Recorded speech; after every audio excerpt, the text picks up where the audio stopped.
McDonald's figured out how to bake maple syrup into a bun. It's a genius gimmick, but we can do it better.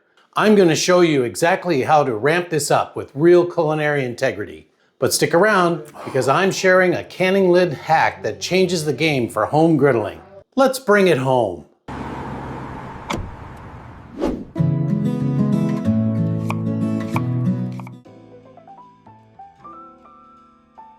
Now this original, the egg is spongy, the maple is artificial, and the meat is just fine. It's time to show them how a pitmaster does breakfast. I'll be honest, I don't usually have a massive sweet tooth. 9 times out of 10, I'm leaning towards a McMuffin or a sausage burrito. But when that craving hits, the McGriddle is the only thing that solves it. Am I alone here? Or do you find yourself reaching for the savory stuff more mornings? Let me know down in the comments. We're starting with the heart of the sandwich, the batter. And this isn't your standard pancake batter, that's intentional. We whisk our dry ingredients together, including that malted milk powder. Does anybody else use malted milk in their batter? It's a chef's secret that more people need to know. Here's why it works.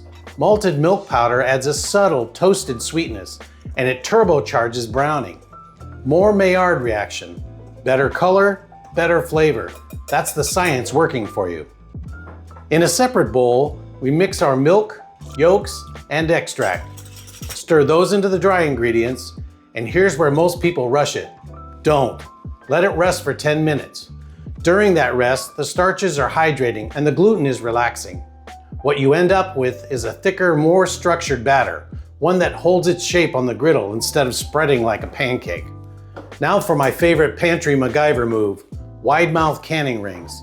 They are the perfect 3.5-inch mold, and not by accident, that's almost exactly the diameter of a sausage patty. We're engineering this stack before we cook a single thing.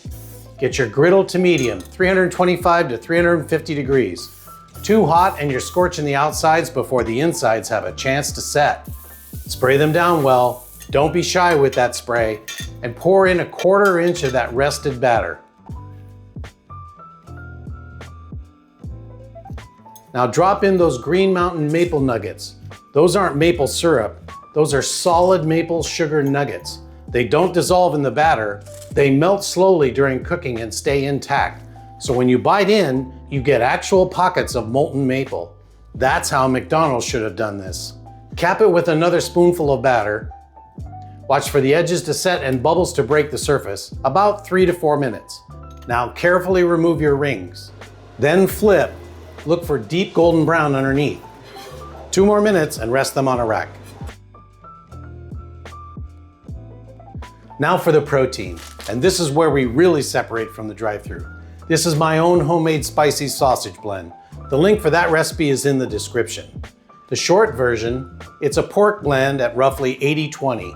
Same principle as a great burger. The seasoning is where the heat lives. Cayenne, extra coarse black pepper, smoked paprika. Just enough kick to balance that sweet maple in the bun. To get that perfect edge-to-edge ratio, I'm using a 4-inch biscuit cutter as a mold. Press about 4 ounces directly into the ring. Cook them to 160 degrees Fahrenheit. That's your USDA safe target for fresh ground pork. And at that temp, the fat has fully rendered. Juicy, not greasy. That's what you want.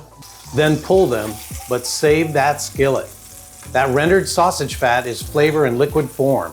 We're putting it to work right here. Last step, the eggs. And this is where most people leave technique on the table. Pour them right into that residual sausage fat. You're not just greasing the pan, you're cooking the egg in concentrated sausage flavor.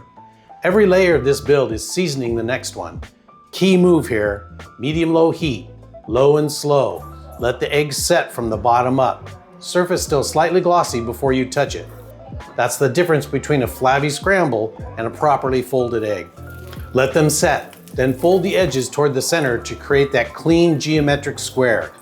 This technique comes straight out of the French kitchen. But the practical reason we're doing it, that square fit hits the bun edge to edge.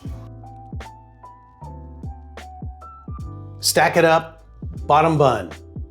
And look at the structure on that bun. It's got body, It's not going to dissolve under the heat the way the McGriddle bun does.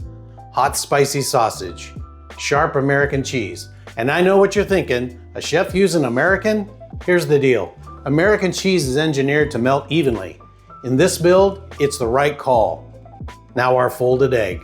Last non-negotiable step, wrap it in foil or paper wrapped foil for 60 seconds. That steam is the umami glue that bonds the cheese and softens the bun.